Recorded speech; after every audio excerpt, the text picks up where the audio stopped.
আলাইকুম রহমতুল্লাহি বারাকাতুহু। আজকে পুরো সমাজ অপরাধের অমানিসায় হাবুডুবু খাচ্ছে,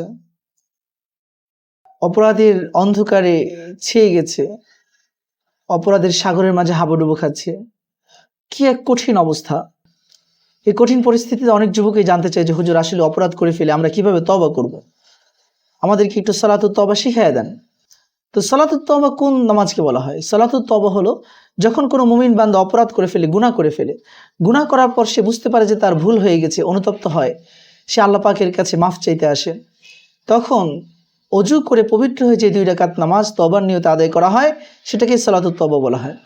আবু বকর রাদিয়াল্লাহু তাআলা আনহু বিশ্বনবীর প্রিয় সাহাবী, তিনি বলেন, বিশ্বনবী মুহাম্মদুর রাসূল, আবু দাউদ শরীফে এসেছে, তিরমিজি এবং নাসাঈতে এসেছে, সিয়াসিতের অনেকগুলো কিতাবে এসেছে। তিনি বলেন, বিশ্বনবী মুহাম্মদুর রাসূলুল্লাহ সাল্লাল্লাহু আলাইহি সাল্লাম বলেছেন, কোনো ব্যক্তি যখন অপরাধ করার পর অনুতপ্ত হয়, তারপর ভালো করে ওযু করে, অতঃপর 2 রাকাত সালাতুত তওবা আদায় করে, আল্লাহ পাক তাকে সদ্য নবজাতক শিশুর মতো নিষ্পাপ করে ঘরে ফিরিয়ে দেন। সুবহানাল্লাহ, কামা ক্বালা আলাইহিস সালাতু ওয়াস সালাম।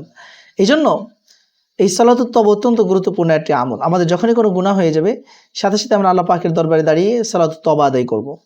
তো সালাতুত তওবা স্বাভাবিকভাবেই ভালো করে ওযু করে আমরা 2 রাকাত নামাজ আদায় করব।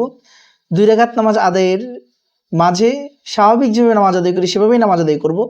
একটু পার্থক্য হলো, সালাতুত তওবার মাঝে সিজদায় গিয়ে এবং শেষ বৈঠকে দোয়া মাসুরার পরে ইস্তিগফার, আমরা হাদিসে বর্ণিত ইস্তিগফারটি আমরা পড়ব, আস্তাগফিরুল্লাহাল্লাযী লা ইলাহা ইল্লা হুয়াল হাইয়ুল কাইয়্যুম ওয়া আতুবু ইলাইহি, আস্তাগফিরুল্লাহাল্লাযী লা ইলাহা ইল্লা হুয়াল হাইয়ুল কাইয়্যুম ওয়া আতুবু ইলাইহি, আস্তাগফিরুল্লাহাল্লাযী লা ইলাহা ইল্লা হুয়াল হাইয়ুল কাইয়্যুম ওয়া আতুবু ইলাইহি। আমি ক্ষমা চাচ্ছি সেই মহান আল্লাহর কাছে, যিনি ছাড়া কোনো ইলাহ নেই, যিনি চিরঞ্জীব, যিনি চির প্রতিষ্ঠিত, সকল কিছুকে প্রতিষ্ঠিত করেন, এবং আমি তার কাছেই ফিরে যাব, তার কাছেই তওবা করছি।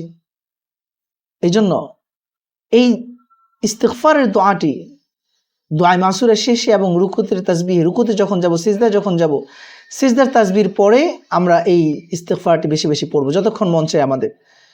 এই সালাতুত তাওবা আমাদের প্রত্যেকেরই বর্তমান যে কঠিন পরিস্থিতি চলছে, বৃষ্টি অনাবৃষ্টি হচ্ছে, এই জন্য প্রত্যেকের সালাতুত তাওবা আদায় করে আল্লাহর কাছে মাফ চাওয়া উচিত।